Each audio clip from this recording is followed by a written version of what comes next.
আসসালামু আলাইকুম সবাইকে। গুগল ক্রোম ব্রাউজার কিন্তু সবারই প্রয়োজন হয়। গুগল ক্রোমে এমন কিছু সেটিং আছে যে সেটিংগুলোর কারণে আপনি কিন্তু অনেক বড় সমস্যায় পড়তে পারেন। তো সেগুলো কি কি আজকে এই ভিডিওতে দেখিয়ে দিব। এজন্য আমাদের গুগল ক্রোমে যেতে হবে। গুগল ক্রোমে আসার পর সার্চ অপশনে গিয়ে আমাদেরকে সার্চ করতে হবে মাই অ্যাক্টিভিটি। তারপরে দেখুন ফার্স্ট যে ওয়েবসাইটটা আছে আমরা এখানে ভিজিট করব। মাই অ্যাক্টিভিটিতে ভিজিট করার পর আপনারা যতগুলো ক্রোম ব্রাউজার অন করেছেন তো আপনাদের সেগুলো এখানে শো করবে। তো এগুলো যদি আপনারা ডিলিট করতে চান ডিলিট অপশন আছে এখানে।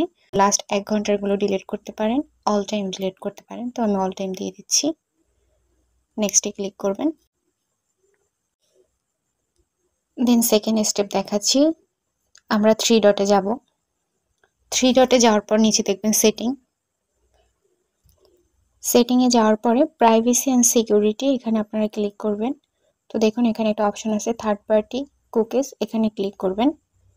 তো এখানে আপনারা 2 নাম্বারটা সিলেক্ট করে দিবেন, ব্লক থার্ড পার্টি কুকিজ। কারণ এখানে হয় কি থার্ড পার্টি যে ওয়েবসাইটগুলো আছে অটোমেটিক ক্রোম ব্রাউজার ব্লক করে দিবে। এগুলো হচ্ছে আপনার ক্রোম ব্রাউজার হ্যাক হয় বা বিভিন্ন ওয়েবসাইট ফিশিং লিংক রয়েছে যেগুলো থেকে আপনাকে automatic third party cookies block করে দিবে।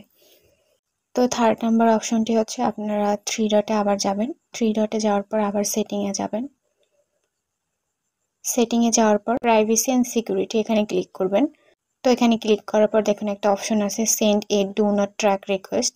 তো এখানে আপনারা ভিজিট করবেন। তো আপনারা অবশ্যই এটা অন করে দিবেন। এটা অন করলে হবে কি আপনার ব্রাউজিং যে ডেটাগুলো আছে সেগুলো কেউ চুরি করতে পারবে না। তো তারপর আপনারা ব্যাকে চলে আসবেন। ব্যাকে চলে আসার পর এখানে দেখবেন গুগল পাসওয়ার্ড ম্যানেজার, এখানে আপনারা ক্লিক করবেন। ক্লিক করার পর সেটিং নামে যে অপশনটা আছে এখানে আসবেন। এখানে এসে দেখবেন যে অফার টু সেভ পাসওয়ার্ড, এটা অফ করা আছে কিনা। যদি অন করা থাকে তাহলে অফ করে দিবেন। কারণ দেখা যায় যদি আপনার ক্রোম ব্রাউজার দিয়ে ওয়েবসাইট ভিজিট করেন বা অ্যাকাউন্ট খুলেন সেই পাসওয়ার্ডগুলো কিন্তু সেভ হবে না যদি এটা অফ থাকে। সেভ হয় তাহলে হবে কি পরবর্তীতে যদি আপনার ফোন কারো কাছে হ্যাক হয়ে যায় তাহলে আপনার পাসওয়ার্ডগুলো খুব সহজেই পেয়ে যাবে। তো এটা আপনারা অফ করে রাখবেন। তো আজকের ভিডিওটি এই পর্যন্তই। আজকের ভিডিওটি ভালো লাগলে অবশ্যই লাইক, কমেন্ট, শেয়ার এবং সাবস্ক্রাইব করবেন। আল্লাহ হাফেজ।